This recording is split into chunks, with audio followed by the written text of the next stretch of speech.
ਸਿੱਖ channel ਦੇ ਪਿਆਰੇ ਦਰਸ਼ਕੋ, break ਤੋਂ ਬਾਅਦ ਆਪ ਸਾਰਿਆਂ ਦਾ ਫਿਰ ਇੱਕ ਵਾਰੀ ਜੀ ਆਇਆਂ ਨੂੰ ਵੈਲਕਮ, ਸਵਾਗਤਮ। ਆਪਾਂ ਗੁਰੂ ਰਾਮਦਾਸ ਜੀ ਦਾ 442ਵਾਂ ਪਾਵਨ ਪਵਿੱਤਰ ਪ੍ਰਕਾਸ਼ ਉਤਸਵ, ਪ੍ਰਕਾਸ਼ ਗੁਰਪੁਰਬ ਮਨਾ ਰਹੇ ਹਾਂ। ਮੈਂ ਕਹਿ ਰਿਹਾ ਸੀਗਾ ਕਿ ਤੀਸਰੇ ਪਾਤਸ਼ਾਹ ਗੁਰੂ ਅਮਰਦਾਸ ਜੀ ਦੀ ਉਮਰ ਗੁਰੂ ਸਾਹਿਬਾਨ ਵਿੱਚੋਂ ਸਭ ਤੋਂ ਜ਼ਿਆਦਾ ਸੰਸਾਰਕ ਲੰਬੀ ਸੀ, ਯਾਨੀ 96 ਸਾਲ ਦੀ ਉਮਰ ਸੀ। ਗੁਰੂ ਜੀ ਬਜ਼ੁਰਗ ਅਵਸਥਾ ਵਿੱਚ ਇੱਕ ਦਿਨ ਲੱਕੜ ਦੀ ਚੌਂਕੀ ਉੱਪਰ ਬੈਠੇ ਇਸ਼ਨਾਨ ਕਰ ਰਹੇ ਸਨ ਕਿ ਅਚਾਨਕ ਚੌਕੀ ਦਾ ਪਾਵਾ ਟੁੱਟ ਗਿਆ। ਬੀਬੀ ਭਾਨੀ ਜੀ ਪਿਤਾ ਜੀ ਨੂੰ ਇਸ਼ਨਾਨ ਕਰਾ ਰਹੇ ਸਨ। ਉਹਨਾਂ ਇਹ ਸੋਚ ਕੇ ਕਿ ਪਿਤਾ ਜੀ ਹੇਠਾਂ ਜ਼ਮੀਨ ਤੇ ਡਿੱਗ ਨਾ ਪੈਣ, ਆਪਣਾ ਪੈਰ ਚੌਂਕੀ ਦੇ ਹੇਠਾਂ ਰੱਖ ਦਿੱਤਾ। ਪੈਰ ਵਿੱਚ ਕਿੱਲ ਚੁੱਭ ਗਿਆ, ਪਰ ਸੇਵਾ ਤੇ ਸਬਰ ਦੀ ਮੂਰਤ ਬੀਬੀ ਭਾਨੀ ਜੀ ਨੇ ਸੀ ਤੱਕ ਨਹੀਂ ਕੀਤੀ। ਜਦੋਂ ਗੁਰੂ ਅਮਰਦਾਸ ਜੀ ਨੇ ਪਾਣੀ ਵਿੱਚ ਖੂਨ ਵਹਿੰਦਾ ਦੇਖਿਆ ਤਾਂ ਹੈਰਾਨ ਹੋ ਕੇ ਬੋਲੇ, ਭਾਨੀਏ, ਪਾਣੀ ਵਿੱਚ ਲਹੂ ਵਗ ਰਿਹਾ? ਬੀਬੀ ਭਾਨੀ ਜੀ ਨੇ ਸਹਿਵਨ ਜਵਾਬ ਦਿੱਤਾ, ਜੀ ਪਿਤਾ ਜੀ, ਅਚਾਨਕ ਚੌਂਕੀ ਦਾ ਪਾਵਾ ਟੁੱਟ ਗਿਆ ਸੀ ਤੇ ਮੈਂ ਇਹ ਸੋਚ ਕੇ ਆਪਣਾ ਪੈਰ ਚੌਂਕੀ ਦੇ ਹੇਠਾਂ ਰੱਖ ਦਿੱਤਾ ਕਿ ਆਪ ਜੀ ਕਿਧਰੇ ਢਹਿ ਨਾ ਪਵੋ। ਇਸ ਅਨੋਖੀ ਸੇਵਾ ਤੋਂ ਅਤੀ ਪ੍ਰਸੰਨ ਹੋ ਕੇ ਪਿਤਾ ਗੁਰੂ ਜੀ ਨੇ ਕਿਹਾ, ਭਾਨੀਏ, ਤੇਰੀ ਸੇਵਾ ਤੋਂ ਬਹੁਤ ਪ੍ਰਸੰਨ ਹਾਂ, ਕੁਝ ਮੰਗ ਲੈ। ਬੀਬੀ ਭਾਨੀ ਨੇ ਕਿਹਾ, ਪਿਤਾ ਜੀ, ਜੇ ਤੁਰਠੇ ਹੋ ਤਾਂ ਘਰ ਦੀ ਘਰ ਵਿੱਚ ਹੀ ਰਹੇ। ਮਤਲਬ ਸੀ ਗੁਰਿਆਈ ਦੀ ਸੇਵਾ ਮੇਰੇ ਪਤੀ ਭਾਈ ਜੇਠਾ ਜੀ ਨੂੰ ਮਿਲੇ। ਸੋ ਗੁਰੂ ਅਮਰਦਾਸ ਜੀ ਨੇ ਦੋਹਾਂ ਪਤੀ ਪਤਨੀ ਦੀ ਘਾਲ ਕਮਾਈ ਦੇਖ ਕੇ ਗੁਰਿਆਈ ਦੀ ਬਖਸ਼ਿਸ਼ ਕੀਤੀ। ਇਸ ਸਾਖੀ ਦੇ ਸੰਬੰਧ ਵਿੱਚ ਗੁਰਪ੍ਰਤਾਪ ਸੂਰਜ ਗ੍ਰੰਥ ਦੇ ਕਰਤਾ ਮਹਾਕਵੀ ਭਾਈ ਸੰਤੋਖ ਸਿੰਘ ਜੀ ਰਾਸ ਪਹਿਲੀ ਦੇ ਅੰਸੂ 65 ਤੇ ਲਿਖਦੇ ਹਨ, ਸੋਢ ਬੰਸ ਕਹੋ ਵਡਿਆਈ, ਤੈਂ ਕਰ ਭਗਤ ਭਲੇ ਅਬ ਪਾਈ, ਤੀਨੇ ਕਾਲ ਵਿਖੇ ਤੁਝ ਜੈਸੀ, ਹੋਈ ਨਾ ਹੋਵੇਗੀ ਐਸੀ। ਪਿਤਾ ਗੁਰੂ, ਗੁਰੂ ਜਗ ਹੋਏ ਕੰਤਾ, ਪੁੱਤ ਗੁਰੂ ਹੋਏ ਪੋਤਰ ਮਹੰਤਾ, ਕਿਆ ਅਬ ਕहें ਤੋਰ ਵਡਿਆਈ, ਜਿਸ ਸਮ ਕੇ ਹੋਏ ਨਾ ਸਕਾਈ। ਅति ਪ੍ਰਸੰਨ ਸ੍ਰੀ ਅਮਰ ਕਿਰਪਾਲ, ਇਤ ਆਦਿਕ ਬਰ ਦੀਏ ਬੇਸਾਲ। ਸ੍ਰੀ ਗੁਰੂ ਅਮਰਦਾਸ ਜੀ ਨੇ ਹੋਰ ਛੋਟੇ-ਮੋਟੇ ਇਮਤਿਹਾਨਾਂ ਦੇ ਨਾਲ ਜਦੋਂ ਸ੍ਰੀ ਰਾਮਦਾਸ ਜੀ ਦੀ ਘਾਲ ਕਮਾਈ ਪੂਰਨ ਹੋਈ ਦੇਖੀ ਤਾਂ ਪ੍ਰਸੰਨ ਹੋ ਕੇ ਸੰਨ 1574 ਈਸਵੀ ਨੂੰ ਗੁਰਗੱਦੀ ਦੀ ਬਖਸ਼ਿਸ਼ ਕੀਤੀ। ਗੁਰੂ ਗ੍ਰੰਥ ਸਾਹਿਬ ਦੇ ਪੰਨਾ 1400 ਉੱਪਰ ਗੁਰੂ ਦਰਬਾਰ ਦੇ ਹਜ਼ੂਰੀ ਕਵੀ ਬਾਬਾ ਨਲ ਭੱਟ ਜੀ ਗੁਰੂ ਰਾਮਦਾਸ ਜੀ ਦੀ ਮਹਿਮਾ ਕਰਦੇ ਹੋਏ ਫਰਮਾਨ ਕਰਦੇ ਹਨ, ਸਮਰੱਥ ਗੁਰੂ ਸਿਰ ਹੱਥ ਧਰਿਓ, ਗੁਰ ਕੀਨੀ ਕਿਰਪਾ ਹਰਨਾਮ ਦਿਓ, ਜਿਸ ਦੇਖ ਚਰਨ ਅਗਨ ਹਰਿਓ, ਨਿਸਬਾਸਰ ਏਕ ਸਮਾਨ ਧਿਆਨ, ਸੋ ਨਾਮ ਸੁਨੇ ਸੁਤ ਭਾਨ ਡਰਿਓ, ਭਨ ਦਾਸ ਸੋ ਆਸ ਜਗਤਰ ਗੁਰੂ ਕੀ, ਪਾਰਸ ਭੇਟ ਪਰਸ ਕਰਿਓ, ਰਾਮਦਾਸ ਗੁਰੂ ਹਰ ਸਤ ਕੀਓ, ਸਮਰੱਥ ਗੁਰੂ ਸਿਰ ਹੱਥ ਧਰਿਓ। ਇੰਗਲੈਂਡ ਵਿੱਚ ਆਏ ਨਵੇਂ ਬੰਦੇ ਨੂੰ ਆਪਣਾ ਘਰ ਬਣਾਉਣ ਵਾਸਤੇ ਉਮਰ ਲੱਗ ਜਾਂਦੀ ਆ, ਪਰ ਸਦਕੇ ਜਾਈਏ ਭਾਈ ਜੇਠਾ ਜੀ ਦੇ। ਗੁਰੂ ਅਮਰਦਾਸ ਜੀ ਦੀ ਆਗਿਆ ਅਨੁਸਾਰ ਜੇਠਾ ਜੀ ਨੇ ਪਹਿਲਾਂ ਸੰਨ 1561 ਈਸਵੀ ਵਿੱਚ ਤੁੰਗ, ਗੁਮਟਾਲਾ ਅਤੇ ਸੁਲਤਾਨ ਵਿੰਡ ਪਿੰਡਾਂ ਦੇ ਕੋਲ ਤਾਲ ਖੁਦਵਾਇਆ, ਜੋ ਬਾਅਦ ਵਿੱਚ ਗੁਰੂ ਅਰਜਨ ਦੇਵ ਜੀ ਨੇ ਪੂਰਾ ਕਰਕੇ ਸੰਤੋਖ ਸਰ ਨਾਂ ਰੱਖਿਆ। ਫਿਰ 1571 ਈਸਵੀ ਵਿੱਚ ਗੁਰੂ ਅਮਰਦਾਸ ਜੀ ਦੀ ਆਗਿਆ ਅਨੁਸਾਰ ਇੱਕ ਪਿੰਡ ਬਣਿਆ, ਜਿਹਦਾ ਨਾਂ ਗੁਰੂ ਕਾ ਚੱਕ ਰੱਖਿਆ। ਪਿੰਡ ਦੀ ਵਸੋਂ ਨੂੰ ਸੰਘਣੀ ਕਰਨ ਵਾਸਤੇ ਭਾਈ ਜੇਠਾ ਜੀ ਨੇ 52 ਕਿਸਮ ਦੇ ਕਾਰੀਗਰ ਇਸ ਪਿੰਡ ਵਿੱਚ ਲਿਆ ਕੇ ਵਸਾਏ ਅਤੇ ਕਾਮਯਾਬੀ ਨਾਲ ਸਕਸੈਸਫੁਲੀ ਉਹਨਾਂ ਦੀ ਰੋਟੀ, ਕੱਪੜਾ ਔਰ ਮਕਾਨ ਦਾ ਸ਼ਾਨਦਾਰ ਇੰਤਜ਼ਾਮ ਬੰਦੋਬਸਤ ਕੀਤਾ। ਮਜ਼ੇ ਦੀ ਗੱਲ ਇਹ ਕਿ ਉਹ 52 ਪਰਿਵਾਰ ਹਮੇਸ਼ਾ ਵਾਸਤੇ ਇੱਥੇ ਵਸ ਗਏ, ਆਪਣੇ ਵਾਸਤੇ ਰਹਿਸ਼ੀ ਮਕਾਨ ਬਣਾਏ ਜੋ ਗੁਰੂ ਕੇ ਮਹਿਲ ਤੋਂ ਪ੍ਰਸਿੱਧ ਹਨ। ਸਭ ਤੋਂ ਵੱਡਾ ਕਾਰਜ ਗੁਰੂ ਕਾ ਲੰਗਰ ਚਾਲੂ ਕੀਤਾ, ਜੋ ਅੱਜ ਤੱਕ ਲੰਗਰ ਗੁਰੂ ਰਾਮਦਾਸ ਜੀ ਦੇ ਨਾਂ ਨਾਲ 400 ਸਾਲਾਂ ਤੋਂ ਲਗਾਤਾਰ ਅੱਜ ਵੀ ਚੱਲ ਰਿਹਾ ਹੈ, ਜਿੱਥੇ ਹਰ ਰੋਜ਼ ਲੱਖਾਂ ਪ੍ਰਾਣੀ ਸ਼ਰਧਾਲੂ ਅਮੀਰ ਗਰੀਬ ਲੰਗਰ ਛਕਦੇ ਹਨ। ਹੁਣ ਇਹ ਸਾਰੀ ਦੁਨੀਆ ਵਿੱਚ ਵੱਸਦੇ 30 ਮਿਲੀਅਨ ਸਿੱਖਾਂ ਦਾ ਪੂਜਨੀਕ ਕੇਂਦਰ ਹੈ, ਹੈੱਡਕੁਆਰਟਰ ਹੈ, ਸਿੱਖੀ ਦਾ ਸੈਂਟਰ ਹੈ। ਬਾਅਦ ਵਿੱਚ ਗੁਰੂ ਅਰਜਨ ਦੇਵ ਜੀ ਨੇ ਪਿਤਾ ਗੁਰੂ ਰਾਮਦਾਸ ਜੀ ਦੇ ਨਾਲ ਮਿਲ ਕੇ ਇਸ ਪਿੰਡ ਅਤੇ ਸਰੋਵਰ ਦੀ ਸੇਵਾ ਬੜੇ ਚਾਅ ਤੇ ਉਮਾ ਨਾਲ ਪੂਰੀ ਕੀਤੀ। ਭਾਈ ਕਾਹਨ ਸਿੰਘ ਜੀ ਨਾਭਾ ਅਨੁਸਾਰ ਪਿੰਡ ਦਾ ਨਾਂ ਰਾਮਦਾਸਪੁਰ ਕਰ ਦਿੱਤਾ। ਫਿਰ ਸੰਨ 1583 ਈਸਵੀ ਵਿੱਚ ਸਰੋਵਰ ਨੂੰ ਪੱਕਾ ਕੀਤਾ। ਇਹ ਮਜ਼ੇ ਦੀ ਗੱਲ ਹੈ ਕਿ ਪਹਿਲਾਂ ਸਰੋਵਰ ਦਾ ਨਾਂ ਸੀ ਅੰਮ੍ਰਿਤਦਾਸ ਸਰ, ਫਿਰ ਹੌਲੀ-ਹੌਲੀ ਸ਼ਹਿਰ ਦਾ ਨਾਂ ਵੀ ਅੰਮ੍ਰਿਤਸਰ ਹੋ ਗਿਆ। ਫਿਰ 1585 ਈਸਵੀ ਵਿੱਚ ਗੁਰੂ ਅਰਜਨ ਦੇਵ ਜੀ ਨੇ ਸਰੋਵਰ ਦੇ ਵਿਚਕਾਰ ਹਰਿਮੰਦਰ ਦੀ ਨੀਂਹ ਰੱਖੀ ਅਤੇ ਇਮਾਰਤ ਪੂਰੀ ਕਰਕੇ ਸੰਨ 1604 ਈਸਵੀ ਨੂੰ ਇਸ ਦੇ ਅੰਦਰ ਗੁਰੂ ਗ੍ਰੰਥ ਸਾਹਿਬ ਜੀ ਅਸਥਾਪਨ ਕੀਤੇ। 7000 ਜ਼ਖਮੀ ਰੁਬਾਈਆਂ ਨਾਂ ਦੀ ਕਿਤਾਬ ਵਿੱਚੋਂ ਆਓ ਇੱਕ ਰੁਬਾਈ ਦੇਖੀਏ। ਰਾਮਦਾਸ ਗੁਰੂ ਜਗ ਤਾਰਨ ਕੋ, ਗੁਰਜੋਤ ਅਰਜਨ ਮਾਹੇ ਧਰੀ, ਸੇਵਕ ਕਰਤਾਰ ਦੇ ਸੇਵਕ ਰੱਬ ਰੂਪ, ਜਿਨ੍ਹਾਂ ਦੇ ਮਨ ਵਿੱਚ ਵਸਦਾ ਹਰੀ। ਭਾਈ ਜੇਠਾ ਜੀ ਕਦੇ ਸੀ ਅਨਾਥ, ਸਤਿਗੁਰ ਮਹਾਨ ਬਖਸ਼ਿਸ਼ ਕਰੀ, ਪੂਰਨ ਗੁਰੂ ਜੀ ਦੀ ਕਿਰਪਾ ਸਖਮੀ, ਝੜੀ ਰਹਿਮਤਾਂ ਵਾਲੀ ਢਰੀ। ਗੁਰੂ ਰਾਮਦਾਸ ਜੀ ਦੇ ਘਰ 3 ਪੁੱਤਰ ਸ਼੍ਰੀਮਤੀ ਭਾਨੀ ਜੀ ਤੋਂ ਹੋਏ, ਪ੍ਰਿਥੀ ਚੰਦ, ਮਹਾਦੇਵ ਅਤੇ ਸ਼੍ਰੀ ਗੁਰੂ ਅਰਜਨ ਦੇਵ ਜੀ। ਸਿੱਖ ਚੈਨਲ ਦੇ ਪਿਆਰੇ ਦਰਸ਼ਕੋ, ਤੁਸੀਂ ਬੀਬੀ ਰਜਨੀ ਅਤੇ ਉਹਦੇ ਕੋੜੀ ਪਤੀ ਮਨੋਹਰ ਲਾਲ ਦੀ ਬੇਹੱਦ ਸਵਾਦਲੀ ਸਾਖੀ ਤਾਂ ਜ਼ਰੂਰ ਸੁਣੀ ਹੋ। ਇਸ ਬਾਰੇ ਅਸੀਂ 9ਵੀਂ ਕਲਾਸ ਵਿੱਚ ਪੜ੍ਹਦਿਆਂ ਇੱਕ ਫਿਲਮ ਵੀ ਦੇਖੀ ਸੀ। ਇਹ ਗੱਲ ਵਿਰੋਧੀਆਂ ਦੀ ਬਰਦਾਸ਼ਤ ਤੋਂ ਬਾਹਰ ਸੀ ਕਿ ਅੰਮ੍ਰਿਤ ਸਰੋਵਰ ਵਿੱਚੋਂ ਕਾਲੇ ਕਾਂ ਹੰਸ ਬਣ ਕੇ ਨਿਕਲਦੇ ਹਨ। ਬੀਬੀ ਰਜਨੀ ਦੇ ਪਤੀ ਮਨੋਹਰ ਲਾਲ ਦਾ ਕਸ਼ਟ ਵੀ ਸਰੋਵਰ ਵਿੱਚ ਇਸ਼ਨਾਨ ਕਰਕੇ ਦੂਰ ਹੋਇਆ ਸੀ। ਕਹਿੰਦੇ ਹਨ ਕਿ ਸੋਢੀ ਸਹਾਰੀ ਮੱਲ ਗੁਰੂ ਰਾਮਦਾਸ ਜੀ ਤੇ ਤਾਇਆ ਜੀ ਦਾ ਪੁੱਤ ਸੀ। ਇੱਕ ਵਧੀਆ ਸਾਖੀ ਬਰੀਫਲੀ। ਇਸਨੇ ਲਾਹੌਰ ਤੋਂ ਆ ਕੇ ਬੇਨਤੀ ਕੀਤੀ ਕਿ ਮੇਰੇ ਬੇਟੇ ਦੀ ਸ਼ਾਦੀ ਵਿੱਚ ਸ਼ਾਮਲ ਹੋਵੋ। ਸੰਗਤਾਂ ਦੀ ਬੇਸ਼ੁਮਾਰ ਆਵਾਜਾਈ ਦੇਖ ਕੇ ਗੁਰੂ ਰਾਮਦਾਸ ਜੀ ਨੇ ਫਰਮਾਇਆ, ਸਹਾਰੀ ਮੱਲ, ਸਾਡੇ ਕਿਸੇ ਵੀ ਬੇਟੇ ਨੂੰ ਲੈ ਜਾਵੋ, ਇੱਥੇ ਸੰਗਤਾਂ ਦੀ ਬਹੁਤਾਤ ਹੈ।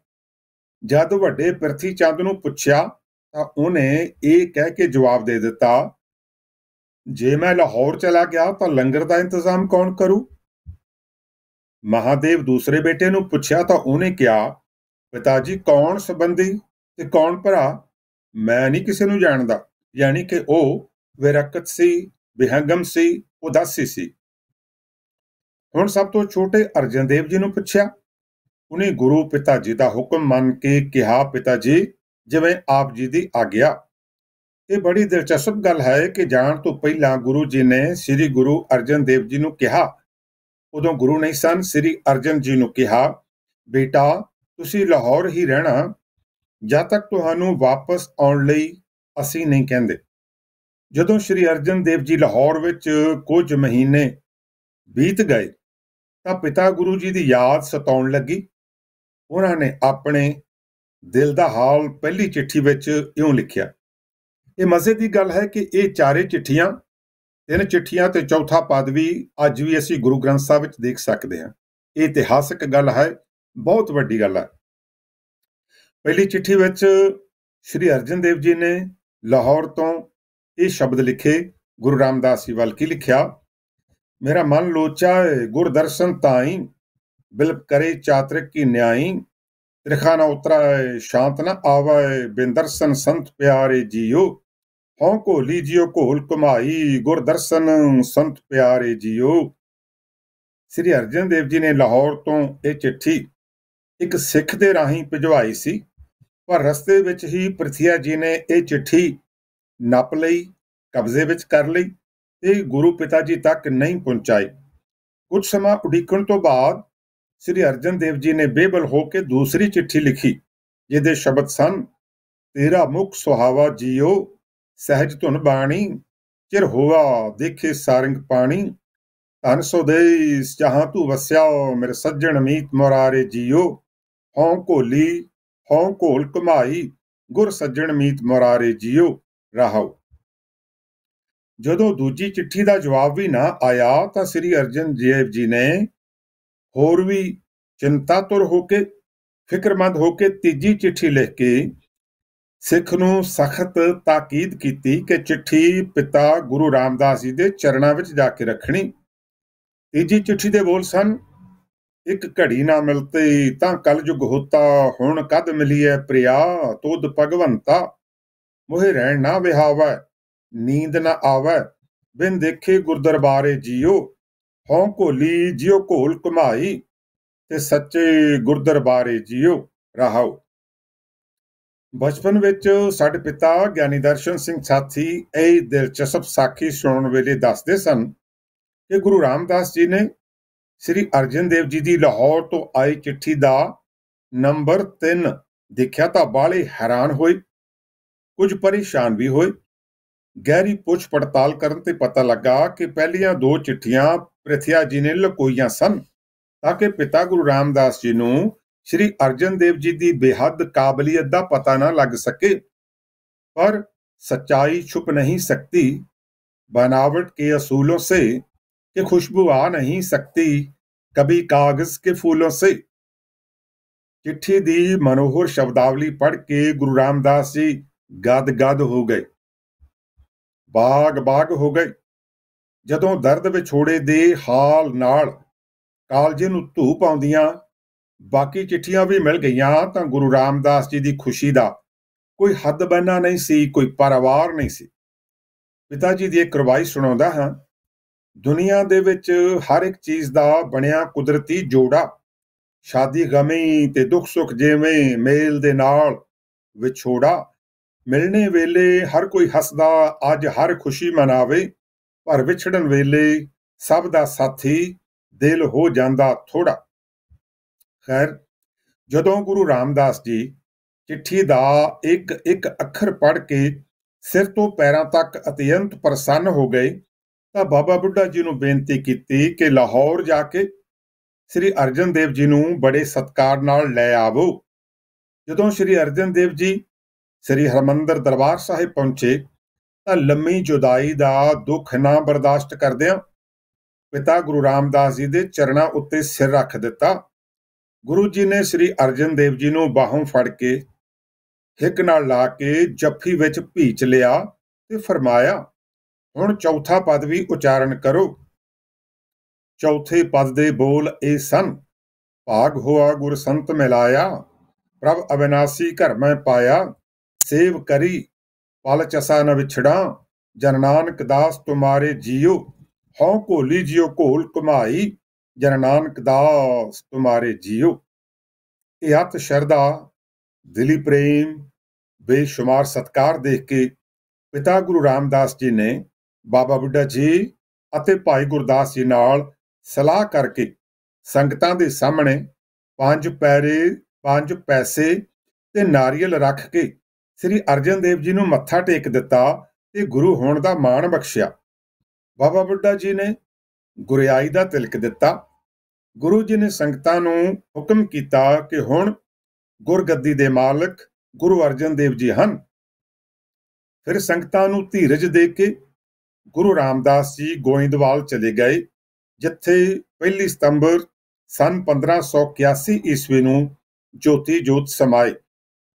ਸ੍ਰੀ ਗੁਰੂ ਗ੍ਰੰਥ ਸਾਹਿਬ ਵਿੱਚ ਸੋਈਏ ਮਹਿਲੇ ਚੌਥੇ ਕੇ ਸਿਰਲੇਖ ਹੇਠ ਗੁਰੂ ਦਰਬਾਰ ਦੇ ਹਜ਼ੂਰੀ ਕਵੀ ਬਾਬਾ ਕੀਰਤ ਭਾਟ ਜੀ ਗੁਰੂ ਰਾਮਦਾਸ ਜੀ ਦੇ ਸਨਮੁਖ ਅਰਦਾਸ ਕਰਦੇ ਹੋਏ ਆਖਦੇ ਹਨ, ਹਮ ਅਵਗੁਣ ਭਰੇ ਏਕ ਗੁਣ ਨਾਹੀ, ਅੰਮ੍ਰਿਤ ਛਾੜ ਬਿਖੈ ਬਿਖ ਖਾਹੀ, ਮਾਇਆ ਮੋਹ ਭਰਮ ਭੈ ਭੂਲੇ, ਸੁਤ ਦਾਰਾ ਸਿਉ ਪ੍ਰੀਤ ਲਗਾਈ।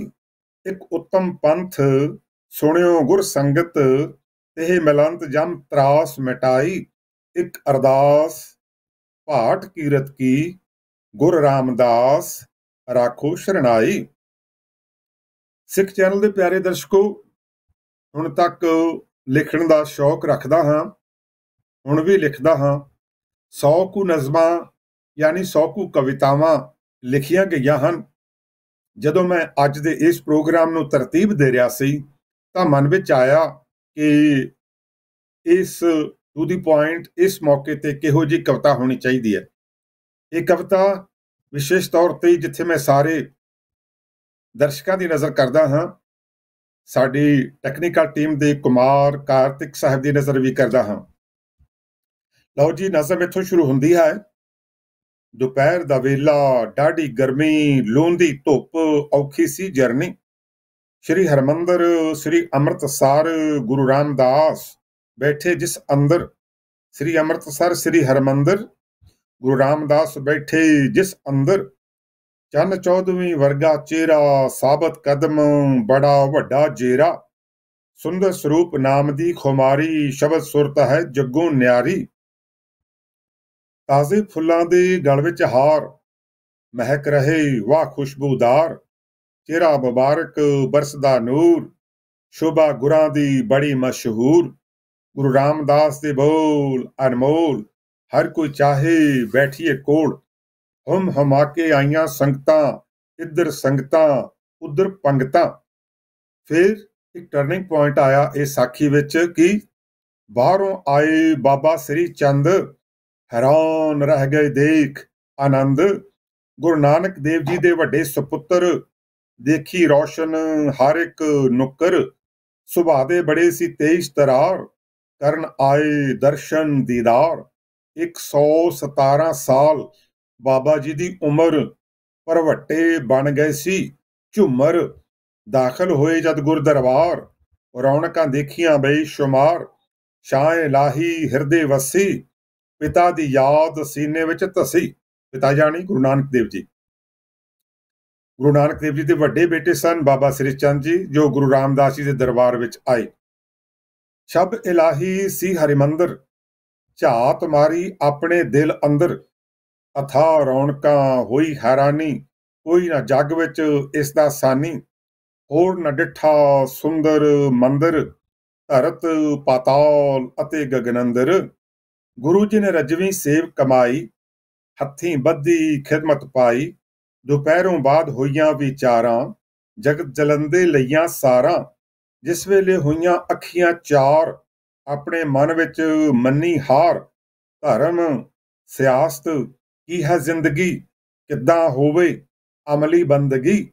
ਪ੍ਰੀਖਿਆ ਦਿੱਤੀ ਚੌਥੇ ਨਾਨਕ, ਸ੍ਰੀ ਚੰਦ ਪੁੱਛਿਆ ਸਵਾਲ ਅਚਾਨਕ। ਕਹਿਣ ਲੱਗੇ, ਰਾਮਦਾਸ ਇਹ ਦੱਸੋ ਭਾਈ, ਦਾੜੀ ਕਿਉਂ ਇੰਨੀ ਲੰਮੀ ਵਧਾਈ। ਰਾਮਦਾਸ ਇਹ ਦੱਸੋ ਭਾਈ, ਦਾੜੀ ਕਿਉਂ ਇੰਨੀ ਲੰਮੀ ਵਧਾਈ। ਆਮ ਬੰਦਾ ਰਹਿ ਜਾਂਦਾ ਹੈਰਾਨ, ਬਲਕਿ ਹੋਮਦਾ ਬਹੁਤ ਪਰੇਸ਼ਾਨ। ਵਾਹ ਕੈਸਾ ਅਜੀਬ ਨਜ਼ਾਰਾ, ਛਾਇਆ ਸੰਨਾਟਾ, ਜਿਉਂ ਟੁੱਟਿਆ ਤਾਰਾ। ਪਰ ਨਿਸ਼ਕਾਮ ਜਿਨ੍ਹਾਂ ਦੀ ਜ਼ਿੰਦਗੀ, ਸੱਚੀ ਸੁੱਚੀ ਕਰਦੇ ਬੰਦਗੀ। ਦੂਰ ਅੰਦੇਸ਼ ਗੁਰੂ ਰਾਮਦਾਸ, ਰਸਨਾ ਜਪ ਰਹੀ ਸਵਾਸ ਸਵਾਸ। ਨੇਤਰਾਂ ਵਿੱਚ ਰੂਹਾਨੀ ਖੁਮਾਰ, ਸ੍ਰੀ ਚੰਦ ਹੈਰਾਨ ਬੜੇ ਲਾਚਾਰ। ਮਰਦਾਂ ਨੂੰ ਨਾ ਔਖੀਆਂ ਰਾਵਾਂ, ਚੰਨ ਗਿਰਦੇ ਭਾਵੇਂ ਲੱਖ ਘਟਾਵਾਂ। ਜਾਂਚ ਗਏ ਦਿਲੀ ਗਹਿਰਾਈਆਂ, ਈਰਖਾ ਵਾਲੀਆਂ ਬਦਲੀਆਂ ਛਾਈਆਂ। ਵਾਹ ਵਾਹ। ਸ਼ਹਿਨਸ਼ੀਲ ਗੁਰੂ, ਸਹਿਨਸ਼ੀਲ ਗੁਰਾਂ ਹੋਂਠ ਸੀ ਖੋਲੇ। ਸ਼ਹਿਨਸ਼ਾਹ ਧੀਰਜ ਰੱਖ ਬੋਲੇ, ਮਹਾਰਾਜ ਦਾੜੀ ਤਾਂ ਵਧਾਈ, ਤੁਹਾਡੇ ਚਰਨ ਕਰ ਸਕਾਂ ਸਫਾਈ। ਵਾਹ ਵਾਹ। ਮਹਾਰਾਜ ਦਾੜੀ ਤਾਂ ਵਧਾਈ, ਤੁਹਾਡੇ ਚਰਨ ਕਰ ਸਕਾਂ ਸਫਾਈ। ਸੁਣ ਸ੍ਰੀ ਚੰਦ ਨਜ਼ਰਾਂ ਝੁਕਾਈਆਂ, ਨਜ਼ਰਾਂ ਗਈਆਂ ਨਾ ਮਿਲਾਈਆਂ। ਹੰਝੂਆਂ ਨਾਲ ਅੱਖਾਂ ਭਰ ਆਈਆਂ, ਬਦਲਾਂ ਵਾਂਗੂ ਝੜੀਆਂ ਲਾਈਆਂ। ਪ੍ਰੜਾਈ ਆਵਾਜ਼, ਹਾਏ ਹਾਏ ਹਾਏ ਹਾਏ, ਪ੍ਰੜਾਈ ਆਵਾਜ਼। ਸ੍ਰੀ ਚੰਦ ਬੋਲੇ, ਥਰ ਥਰ ਕੰਬਦੇ ਬੁੱਲ ਸਨ ਖੋਲੇ। ਧਰਮ ਧੀਰਜ ਪ੍ਰੀਖਿਆ ਚੋਂ ਪਾਸ, ਧੰਨ ਰਾਮਦਾਸ ਗੁਰੂ ਰਾਮਦਾਸ। ਅਸੀਂ ਪਿਤਾ ਦੀ ਕਦਰ ਨਾ ਪਾਈ, ਤੁਸਾਂ ਨੇ ਸੇਵਾ ਦਿਲੋਂ ਕਮਾਈ। ਸਾਡੀ ਝੋਲੀ ਰਹਿ ਗਈ ਅੱਡੀ, ਦਾਨਿਆਂ ਦੱਸਿਆ ਨਿਮਰਤਾ ਵੱਡੀ। ਤੁਹਾਡੀ ਹਲੀਮੀ ਦਿਲਾਂ ਤੇ ਛਾਈ, ਸਾਡੇ ਗੁਰੂ ਪਿਤਾ ਦੀ ਗੱਦੀ ਪਾਈ। ਦਿਲ ਤਰਸਿਆ ਸੀ ਤੁਹਾਡੇ ਦੀਦਾਰ, ਸੀਨਾ ਹੋ ਗਿਆ ਠੰਡਾ ਠਾਰ। ਸੱਚਮੁੱਚ ਸਤਿਗੁਰੂ ਆਪ ਮਹਾਨ, ਦਿਸਦੇ ਇਨਸਾਨ, ਰੂਪ ਭਗਵਾਨ। ਗੁਰੂ ਰਾਮਦਾਸ ਸਾਨੂੰ ਦਿੱਤਾ ਪੈਗਾਮ, ਕਹਿੰਦਾ ਹਰਿਮੰਦਰ ਗੁਰਧਾਮ। ਵਿਰੋਧੀਆਂ ਦਾ ਵੀ ਕਰੋ ਸਨਮਾਨ, ਝੁਕਣ ਵਾਲੇ ਦੀ ਉੱਚੀ ਸ਼ਾਨ। ਜ਼ਖਮੀ ਉਸ ਦਾ ਪਾਣੀ ਭਰਦਾ, ਜੋ ਸਭਨਾਂ ਦੀ ਇੱਜ਼ਤ ਕਰਦਾ। ਆਖਰੀ ਲਾਈਨਾਂ, ਵਿਰੋਧੀਆਂ ਦਾ ਵੀ ਕਰੋ ਸਨਮਾਨ, ਵਿਰੋਧੀਆਂ ਦਾ ਵੀ ਕਰੋ ਸਨਮਾਨ, ਝੁਕਣ ਵਾਲੇ ਦੀ ਉੱਚੀ ਸ਼ਾਨ। ਜ਼ਖਮੀ ਉਸ ਦਾ ਪਾਣੀ ਭਰਦਾ, ਜੋ ਸਭਨਾਂ ਦੀ ਇੱਜ਼ਤ ਕਰਦਾ। ਆਖਰੀ ਸਾਖੀ ਅਗਲੇ 2 ਮਿੰਟਾਂ ਵਿੱਚ, ਘੜੀ ਨੇ ਇਸ਼ਾਰਾ ਕੀਤਾ ਹੈ ਕਿ 2 ਮਿੰਟ ਬਾਕੀ। ਕਹਿੰਦੇ ਹਨ ਕਿ ਗੁਰਗੱਦੀ ਦੀ ਬਖਸ਼ਿਸ਼ ਤੋਂ ਪਹਿਲਾਂ ਗੁਰੂ ਅਮਰਦਾਸ ਜੀ ਨੇ ਦੋਹਾਂ ਜਵਾਈਆਂ ਦੀ ਪ੍ਰੀਖਿਆ ਲਈ, ਪਰ ਇਸ ਇਮਤਿਹਾਨ ਵਿੱਚੋਂ ਭਾਈ ਜੇਠਾ ਜੀ ਹੀ ਪਾਸ ਹੋਏ। ਗੁਰੂ ਜੀ ਨੇ ਦੋਹਾਂ ਜਵਾਈਆਂ ਨੂੰ ਥੜੇ ਬਣਾਉਣ ਦੀ ਆਗਿਆ ਕੀਤੀ। ਭਾਈ ਰਾਮਾ ਨੇ 4 ਥੜੇ ਬਣਾਏ, ਪਰ ਗੁਰੂ ਜੀ ਨੂੰ ਪਸੰਦ ਨਾ ਆਏ। ਰਾਮਾ ਜੀ ਢੇਰੀ ਢਾਹ ਕੇ ਬਹਿ ਗਏ ਤੇ ਹੋਰ ਬਣਾਉਣ ਤੋਂ ਇਨਕਾਰ ਕਰ ਦਿੱਤਾ। ਦੂਜੇ ਪਾਸੇ ਭਾਈ ਜੇਠਾ ਜੀ ਉਦੋਂ ਤੱਕ ਥੜੇ ਬਣਾਉਂਦਾ ਰਿਹਾ ਜਿੰਨਾ ਚਿਰ ਗੁਰੂ ਅਮਰਦਾਸ ਜੀ ਦੀ ਮਰਜ਼ੀ ਦਾ ਨਹੀਂ ਬਣ ਗਿਆ। ਇਸ ਤੋਂ ਬਾਅਦ ਗੁਰੂ ਅਮਰਦਾਸ ਜੀ ਨੇ ਫੈਸਲਾ ਕੀਤਾ ਕਿ ਗੁਰਗੱਦੀ ਦੀ ਜ਼ਿੰਮੇਵਾਰੀ ਸੰਭਾਲਣ ਵਾਸਤੇ ਭਾਈ ਜੇਠਾ ਜੀ ਹੀ ਕਾਬਲੀਅਤ ਰੱਖਦੇ ਹਨ। ਰਾਮਦਾਸ ਜੀ ਸਨ 1581 ਈਸਵੀ ਨੂੰ ਸ੍ਰੀ ਗੋਇੰਦਵਾਲ ਸਾਹਿਬ ਵਿਖੇ ਜੋਤੀ ਜੋਤ ਸਮਾਏ। ਗੁਰੂ ਜੀ ਨੇ 7 ਸਾਲ ਗੁਰਗੱਦੀ ਦੀ ਸੇਵਾ ਨਿਭਾਈ। ਗੁਰੂ ਜੀ ਦੀ ਸਾਰੀ ਸੰਸਾਰਿਕ ਅਵਸਥਾ 46 ਵਰੇ 11 ਮਹੀਨੇ 7 ਦਿਨ ਸੀ। ਲਓ ਜੀ, ਇੱਕ ਵਾਰੀ ਫਿਰ ਗੁਰੂ ਰਾਮਦਾਸ ਪਾਤਸ਼ਾਹ ਜੀ ਦੇ ਪਾਵਨ ਪਵਿੱਤਰ ਪ੍ਰਕਾਸ਼ ਗੁਰਪੁਰਬ ਦੀਆਂ ਬਹੁਤ ਬਹੁਤ ਬਹੁਤ ਵਧਾਈਆਂ ਆਪ ਸਾਰੇ ਦਰਸ਼ਕਾਂ ਨੂੰ।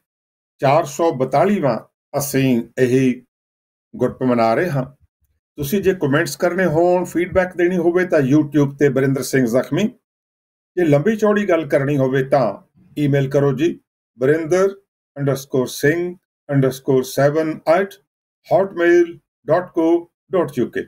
ਹੋਈਆਂ ਬੇਅੰਤ ਭੁੱਲਾਂ ਦੀ ਮਾਫੀ।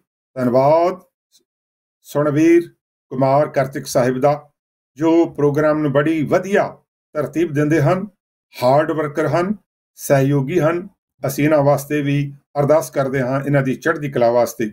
ਲਓ ਜੀ, ਫਿਰ ਹੋਪਫੁਲੀ ਮਿਲਦੇ ਹਾਂ ਅਗਲੇ ਹਫਤੇ। ਫਤਿਹ ਦੀ ਸਾਂਝ ਹੋ ਜਾਏ। ਵਾਹਿਗੁਰੂ ਜੀ ਕਾ ਖਾਲਸਾ, ਵਾਹਿਗੁਰੂ ਜੀ ਕੀ ਫਤਿਹ।